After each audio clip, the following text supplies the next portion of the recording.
बहुत सुंदर मौसम में भी अंकल बैठे हुए हैं। प्रकृति की सैर कभी आप लोग इसी बात के शुक्राने मानो। कहाँ कहाँ के संत ऋषि मुनि किस किस शहर के आके हम सब लोगों को दर्शन देते हैं। कहाँ कहाँ की प्रकृति माता हम सब लोगों को अपना दीदार देती हैं। इसके लिए केवल और केवल शुक्राने गाना सीख लो। कितने भी महापुरुष जीवन में मिलते हैं, एक ही महावाक्य, ईश्वर की तरफ से जो कुछ भी आए उसको सहर्ष स्वीकार करो।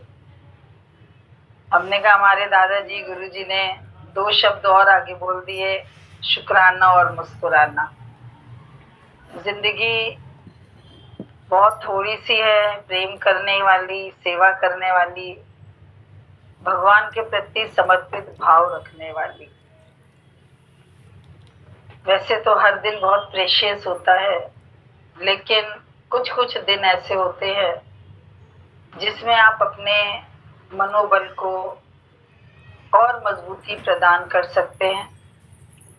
व्रत करने का भी यही था, बहुत ज़्यादा किचन की झाएं झाएं नहीं, बैठो एकांत में। देखो देवियां प्रकट क्यों हुई हैं? असुर का संहार करने के लिए। कितने तरह के असुर आए, कितने बलशाली हैं। भगवान से उत्पन्न असुर, ये परमात्मा से ही उत्पन्न मन कोई असुर कम थोड़ी ना है। इसका किसी से भी सुर नहीं मिलता, इसीलिए असुर हो गया। महिषासुर कैसे कैसे है, लेकिन बहुत सुंदर गुरुजी कभी कभी बोलते थे, बोला तुम सबका मन ज्योत स्वरूप भी है और पशुवत कर्म करने वाला भी है। जन्म जन्मांतर के स्वभाव संस्कार ये लेकर आता है। इसके लिए जैसे अपने अंदर दिव्यता को आप प्रकट करते हो, डिग्निटी को, अपने स्वरूप को जानते हो, भगवत भाव में आते हो आप, ये असुर अपने आप ही खत्म हो जाते हैं। बहुत शक्तिशाली है। पैदावार कहाँ से और कितनी ज्यादा इन सब के अंदर में आसुरी शक्ति। तो ये क्योंकि उनका लक्ष्य एक है सताना। तो ये आप संसार में नजर घुमा के देखो, जहां से तुमको अच्छे वाइब्स मिले, जहां से तुमको खराब मिले, उनके शुक्राने गाना, उनके प्रति करुणा का भाव रखना। वो बेचारे खुद नहीं जानते, जो योनि भक्ति मुक्ति के लिए मिली है, आज उसी नर्तन से वो सब बेचारे किस तरीके का इस्तेमाल कर रहे हैं। वो सब दया के पात्र हैं, करुणा के पात्र हैं।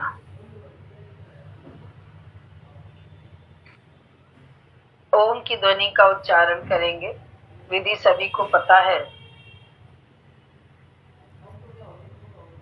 गहरा लंबा श्वास लेकर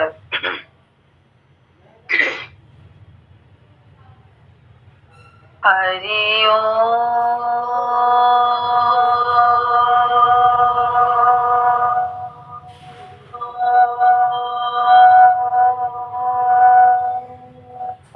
में भगवान ने एक हम सब लोगों को समझ दी थी कल।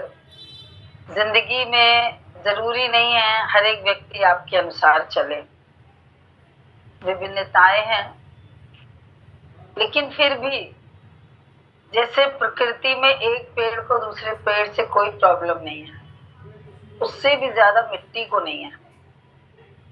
मिट्टी में बबूल भी बोया जाता है, कई बार कहीं जाना होता है तो अगर कहीं पानी का अंश ज्यादा है तो भगवान ने वैसे पौधे भी बना रखे हैं, यूकेलिप्टस। मतलब ऐसी जगह लगा दिया जाता है कि दलदल का पानी वो पेड़ सोख लेता है। कभी आप देखो, भगवान ने अगर सृष्टि बनाई है तो उसकी सार संभाल कितनी करी है, और हम सब कितने लापरवाह। हम अपनी जिंदगी की भी परवाह नहीं करते, परिवार की भी नहीं करते, सत्संग की भी नहीं करते, स्थिति की भी नहीं करते। सीखे हम लोग प्रकृति से कि जहाँ दलदल का एरिया है, पानी का एरिया ज्यादा है, ऐसे पौधे बना दिए तो पानी को सोख लेते हैं। आप देखो तो प्रकृति अब चूंकि मूक है और प्रकृति भगवान के हुक्म से चलती है। पाला पड़ता है तो पाले से किसी को कोई गिला शिकवा नहीं है। पूरी फसल की फसल नष्ट हो जाती तो मनुष्य की किस्मत है। प्रकृति से कहीं कोई आवाज नहीं आती। लेकिन हम सब लोगों को सीखना है, कैसा भी पाला पड़े, किसी से भी पाला पड़े, कैसे भी लोगों से हमारा पाला पड़े, हम चूंकि ब्रह्म सत्ता से विवेक के कारण जागृत हैं, तो हम किसी से भी पाला पड़े, लेकिन हमें ये अपने अंदर में ध्यान रखना है, अब ये सब हमारे कर्म काट रहे हैं, इसलिए मुझे किसी प्रिय से और किसी अप्रिय से कोई परेशानी नहीं है। लेकिन ये सब बातें होती हैं साधना से, क्योंकि उसके बीच में 5 चीजें हैं: ममता, काम, क्रोध, सबसे ज्यादा शत्रु है वह मोह। आम के पेड़ के साथ ममता नहीं है, लेकिन घर परिवार में सबकी एक दूसरे से ममता है। और हैरानी ये है, सब एक दूसरे को सुख देना चाह रहे हैं, लेकिन सुखों का फॉर्म भी थोड़ा सा हिंसात्मक हो जाता है। इसके लिए ही ये सत्संग हम सबके जीवन में बहुत बैलेंस देता है। और जैसे जैसे हमको ये ज्ञान की समझ मिलती है, हमारा अंदर वाला मन अपने विचारों को बदल लेता है, भावना को बदल लेता है, और जो चीजें कल तक कष्टदायी थी आज सुखदायी है। दुखों से अगर चोट खाई ना होती, प्रभु तुम्हारी याद आई ना होती, तो जो कल का श्लोक था, जो पुरुष प्रिय को अर्थात जिसको लोग प्रिय समझते हैं उसको प्राप्त होने पर हर्षित नहीं होता, और अप्रिय को अर्थात जिसे लोग अप्रिय समझते हैं कन्नी काटते हैं। लेकिन ज्ञानी क्या कहता है? भोगे बिन छूटे नहीं कर्म गति बलवान। जितनी जल्दी से जल्दी कर्मों का ऋण उतर जाए उतने शुक्राने। कभी भी ऋण लेके नहीं मरना, क्योंकि ये ऋण हमारे चक्रवृद्धि ब्याज लग के बढ़ते जाते हैं। इसके लिए कोशिश करके, कबीर दास ने कितनी साइलेंटली कितनी अकल की बात बोल दी, निंदो निंदो लोको मोको निंदो। मतलब निंदा कौन करेगा? जो तुम्हारा अप्रिय होगा, जो तुमको अपना अप्रिय दुश्मन समझता होगा, तो अच्छी बात है ना। निंदक नियरे राखी आंगन कुटी छवाए, बिन पानी साबुन बिना निर्मल करे स्वभाव। कि जैसे जैसे ये ब्रह्म ज्ञान की वेदांत की निशानी यही है, आपका मन इन सब द्वंद्वी जोड़ों में सम रहता है, ये है निशानी। कई बार लोग पूछते हमें कैसे पता, हमें ज्ञान लग रहा है या नहीं लग रहा? हमको भूत प्रेत थोड़ी ना ये लगे रखे नहीं लगे। आपको अपनी मन स्थिति का पता होगा, और सबको पता है, जितने भी आप सब बैठे। दुख में आप दुखी नहीं होते हो, सुख में सुखी नहीं होते, कोई किसी से बताने की आवश्यकता नहीं, सबको अपनी अपनी स्थिति पता है, क्योंकि आप सब बैठे ही हो नश्वर संसार में। ये कौन सा मालिक है? माल्य है। तो ये आप सबके, हम सबके जीवन में आप देखो कैसे प्रतिपल परिवर्तन होता ही जाता है। इसके लिए ही हम सबको इस ज्ञान से ही अपनी स्थिति बनानी चाहिए। बोला अप्रिय को अर्थात जिसे लोग अप्रिय समझते हैं उनको प्राप्त होकर उद्वेगवान ना हो। उद्वेग में बहुत नुकसान हो जाता है।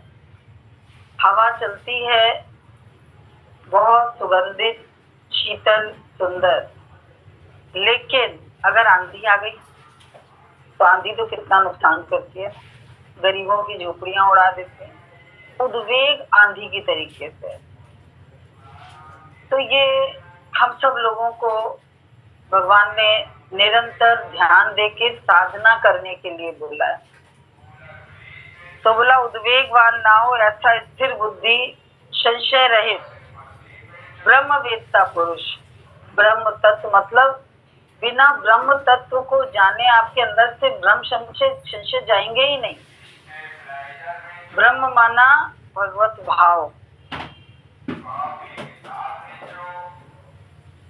तो बोला सच्चिदानंद घन परब्रह्म परमात्मा में एक ही भाव से नित्य स्थित है। नित्य रोज परेशानियां हैं और रोज ये परेशानी निशानी है कच्चेपन की।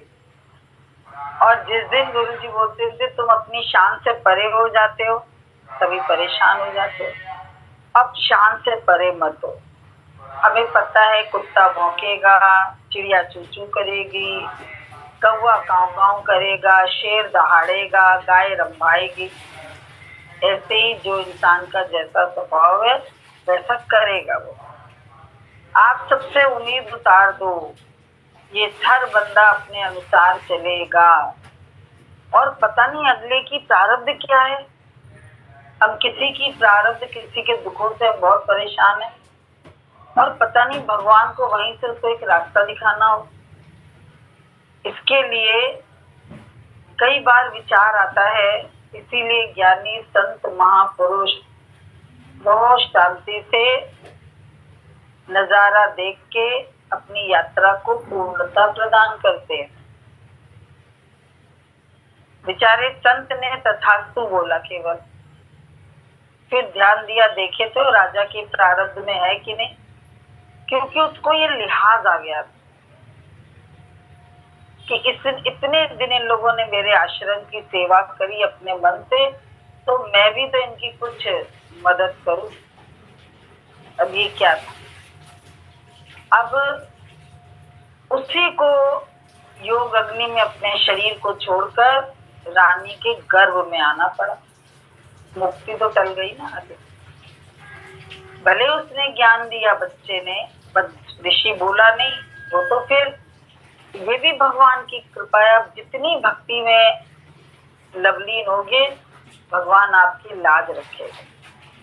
कई बार हम लोग नहीं कहते हम लोग बाल बाल बच गए, बोलते बोलते रुक गए, बात का बतंगड़ होने जा रहा है, भगवान ने हमको समय से हटा दिया वहां पर। आप देखो, जब हमारे मन से कोई मैल नहीं है, हमारे ऊपर भी कोई अगर लगाता भी है कलंक, तो पिछले हिसाब किताब को समझ के शांत रहते।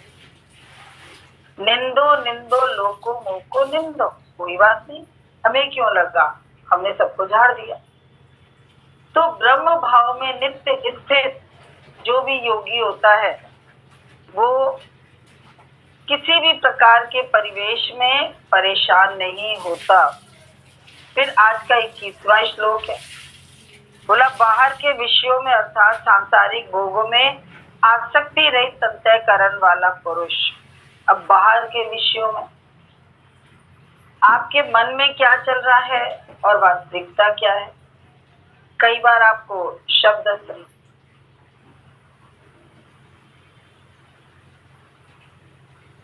कभी आपके ऊपर शब्दों का असर हो जाता है, कभी किसी के प्रति आपके अंदर में बहुत मोह ममता, उसके लिए सुख देने की कामना, लेकिन रिजल्ट क्या होता है, अपोजिट।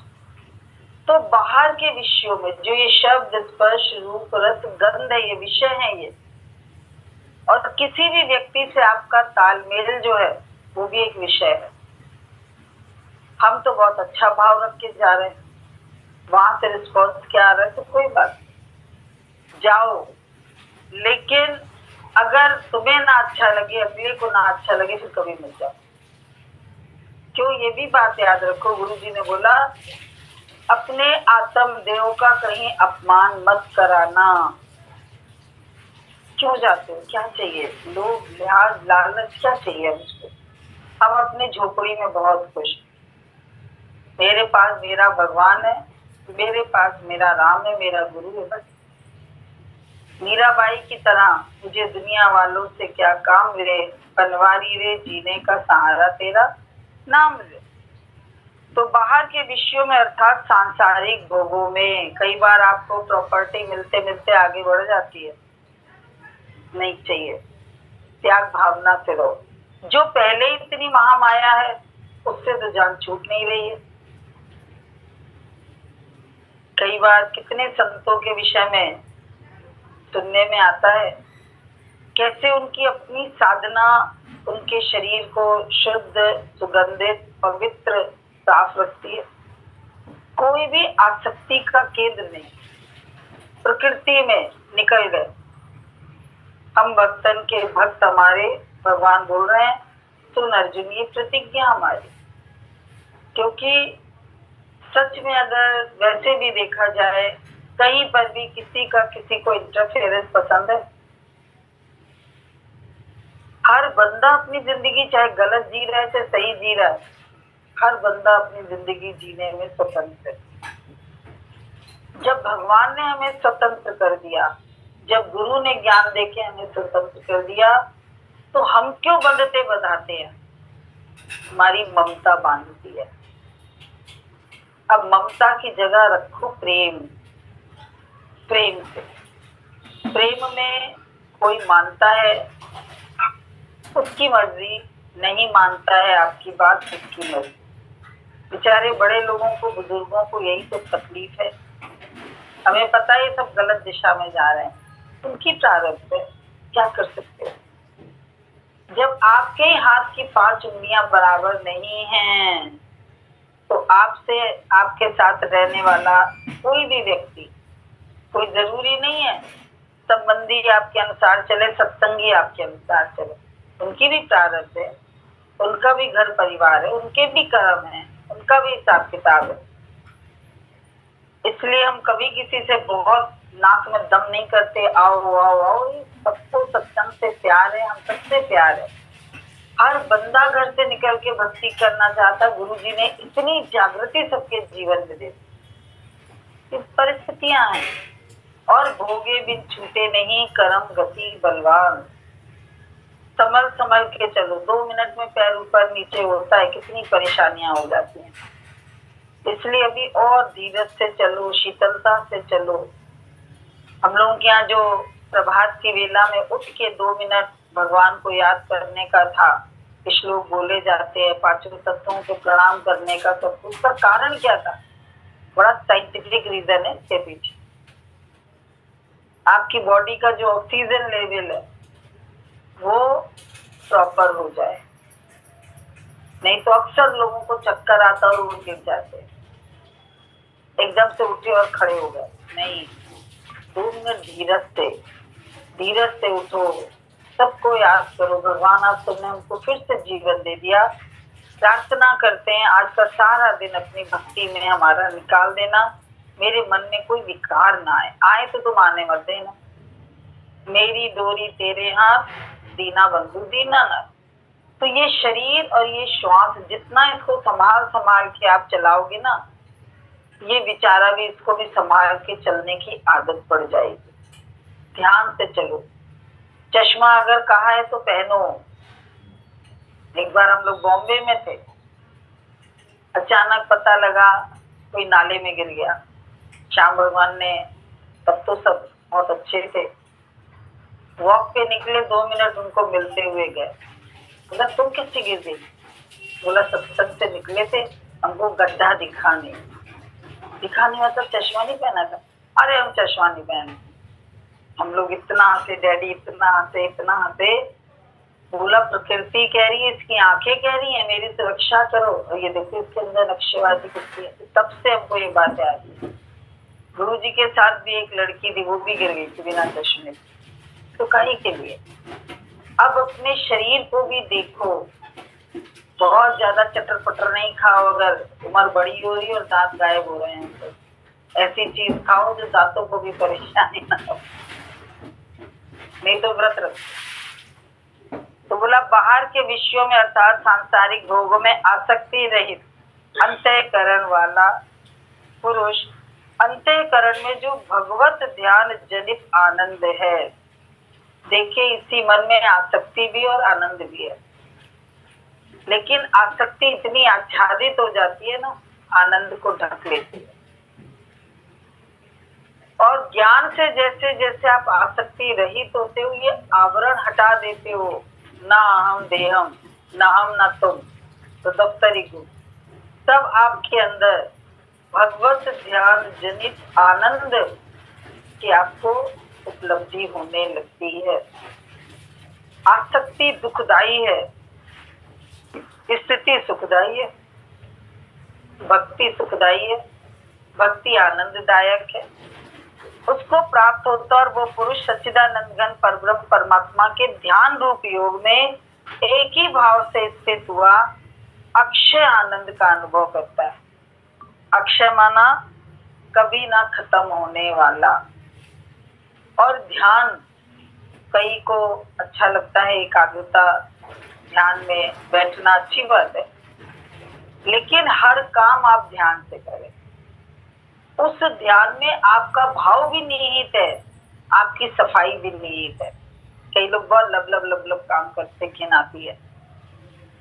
लाते हैं कप में चाय, उसके किनारे डस्ट लगी रहती है, वो समझ में आ गया इनके घर बहुत दिनों से किचन में डस्टिंग नहीं हुई है।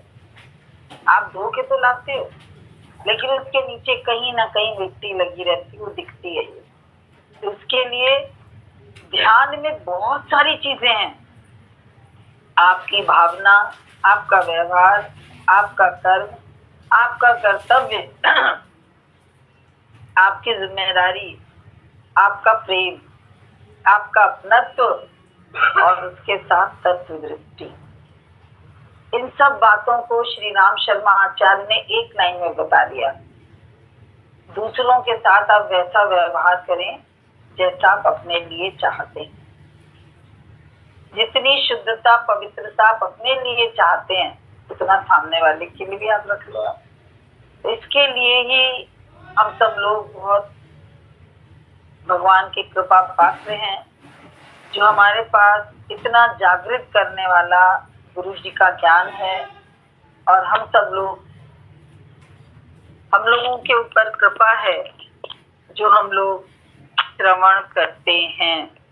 इसके लिए ही रोज हम भी अपना ध्यान दें, मेरी स्थिति किस प्रकार की है। जगत के प्रति अगर सत्य भावना रखेंगे तो परेशानी होगी, और अगर मिथ्या भाव रखेंगे तो मन एकदम शांत रहेगा। है ही नश्वर, इसमें शाश्वता कुछ भी नहीं है तो भगवान आदि सत्य, जुगादि सत्य, है भी सत्य, नाना कुर्ती भी सत्य। बाकी जो भी दृश्यमान जगत है वो माया में होने के कारण विनाशी है। संसार क्या है? जो बन रहा है, बना हुआ है। पेड़ में पतझड़ भी है, बहार भी है। मनुष्य के जीवन में संयोग भी है और वियोग भी है। इसके लिए आप अपने भगवत ध्यान जनित आनंद में मस्त रहें। तो हरिओम। बहुत सुंदर गीता का ये श्लोक 5वें अध्याय का, कि बाहर के विषयों में आसक्ति रहित अंतःकरण वाला पुरुष शुद्ध सच्चिदानंद घन परमात्मा के ध्यान में रहकर अक्षय आनंद को प्राप्त करता है। अब सुख और आनंद की अगर हम परिभाषा जाने तो सुख सदैव बाहरी बातों के होते हैं। इसके पास औलाद का बहुत सुख है, इसके पास धन का बड़ा सुख है, परिवार का बड़ा सुख है, इसके पास सारे जो स्टाफ में कर्मचारी सेवाधारी भगवान है, इनका बड़ा सुख है। पर जो आनंद शब्द भगवान इसमें बोला, अब ये आनंद किससे जुड़ा है? ये आनंद आपसे जुड़ा है। ये नहीं बोलते इनके पास इसका आनंद बहुत, सुख बोला जाता है। और सुख जो बाहर से मिल रहे हैं वो सुख कभी क्षीण भी हो सकते हैं। जो सुख दे रहा है कभी वो आपके लिए दुख रूप भी बन सकता है। भजन भी हम लोग गाते हैं, जो सुख देता है वही दुख भी देता है, दोनों से दूर रहो, आत्म सुख में रहो, अंतर्मुख में रहो।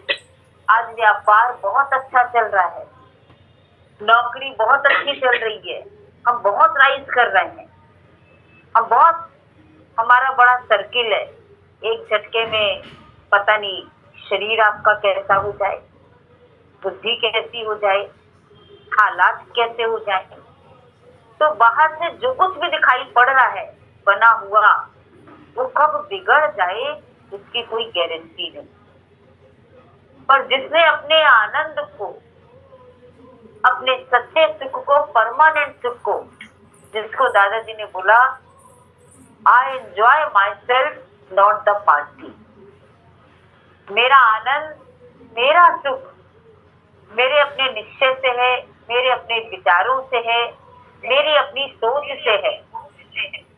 बाकी मेरा आनंद किसी पे आधारित नहीं है। मैं अपने ही आनंद का लड्डू हर जगह फोड़ के खाता हूँ। मैं अपने आप से ही खुश रहता हूँ, क्योंकि बाहर से जो कुछ भी दिखाई पड़ रहा है, जब तक आसक्ति है तब तक आप सुखी नहीं। ये आसक्ति रुलाती है, ये आसक्ति भटकाती है, ये आसक्ति भयभीत करती है, ये आसक्ति आपको विचलित और चिंतित करती है। मोह सकल व्याधिन कर मूला, सहते उपजे पुनि भवशूला। इसके लिए प्रभु श्री राम ने विभीषण को क्या बोला? सबके ममता ताग बटोरी, मम पद मनई बांधी पर डोरी। जहां जहां तुम्हारे ममता के केंद्र हैं, तुम्हारी आसक्ति के केंद्र हैं, जिस जिसको मन अपना मान के बैठा है, वहां से अपने मन को निकाल के उस सबको एक धागे में बांध के, डोरी में बांध के तू मुझे समर्पित कर दे। तू तो समर्पित होने आ गया है, अब तू अपना भी समर्पण कर दे।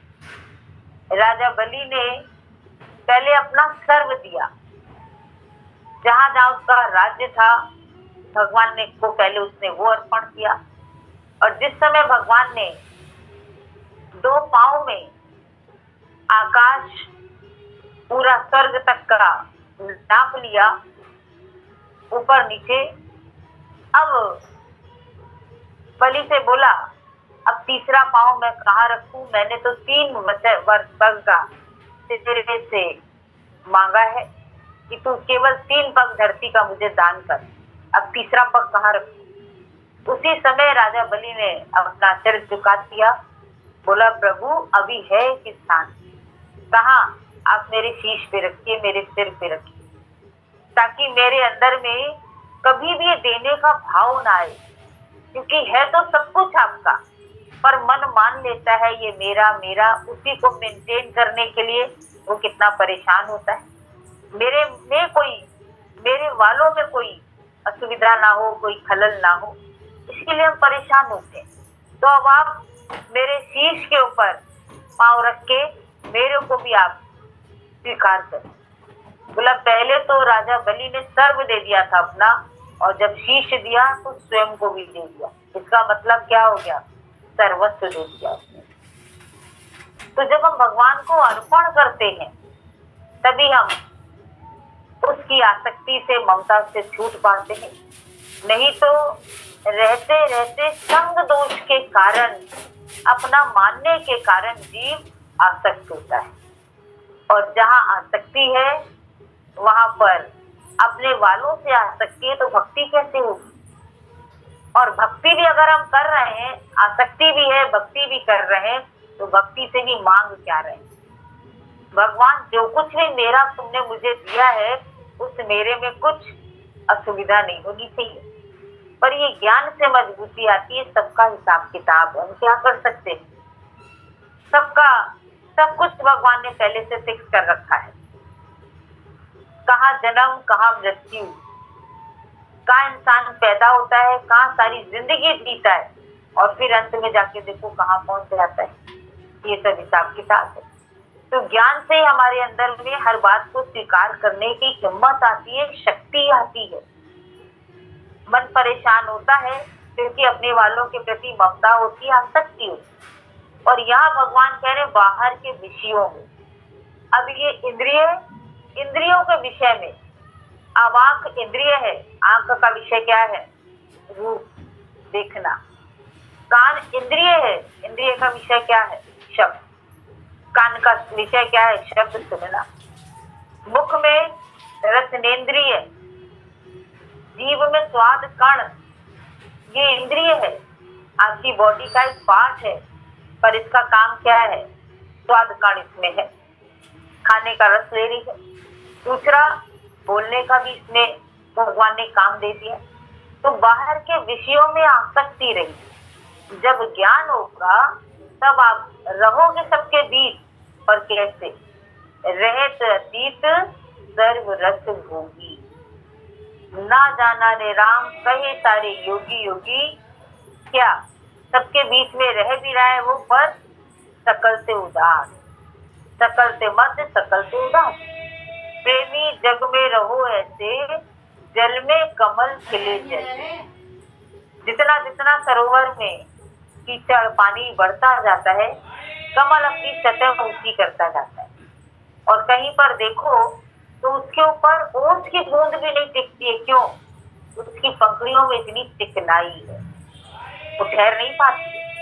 तो ज्ञान का, भक्ति का अपने ऊपर भी तेल हम इतना लगा ले, रंग चढ़ा ले कि बाहर के विषय रस हमको अपने अधीन नहीं कर पाए। ऐसा जिसका बैठा भी है और उसका आधार वो नहीं, उसके सुखों का केंद्र वो नहीं है, उसके रस का केंद्र वो नहीं है, ऐसा आसक्ति रहित अंतःकरण वाला पुरुष, जिसके मन में किसी के प्रति कोई राग नहीं, किसी भी वस्तु का, व्यक्ति का, विषय का बार बार कोई चिंतन नहीं है, ऐसा आसक्ति रहित अंतःकरण वाला पुरुष ध्यान जनित, फिर वो परमात्मा के ध्यान में है।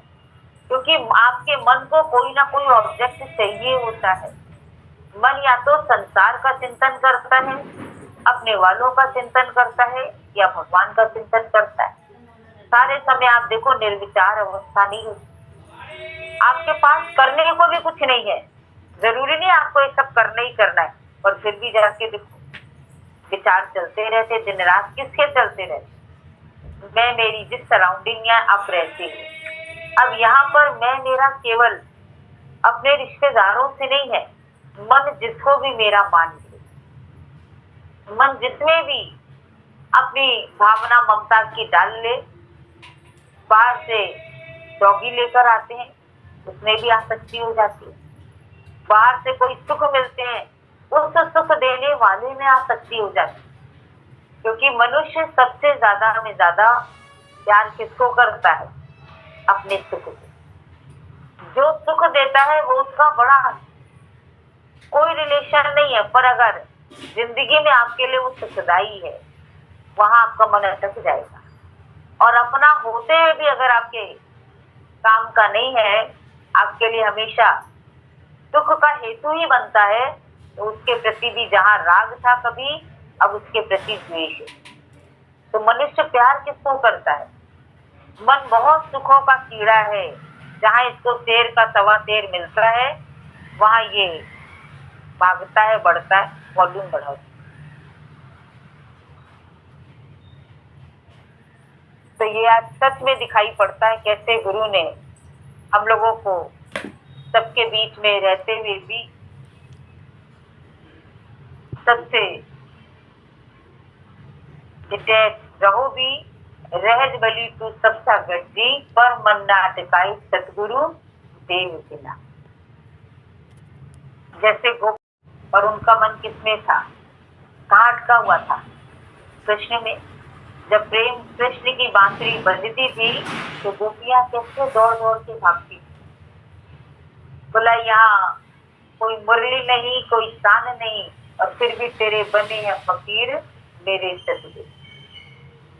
तू तो दो बांधा है पीर गुरु, तनु राम कहा या मैं कृष्ण कहा, तू तो दो बांधा है पीर गुरु, तेरी कोई झलक मेरी लखन की मरल।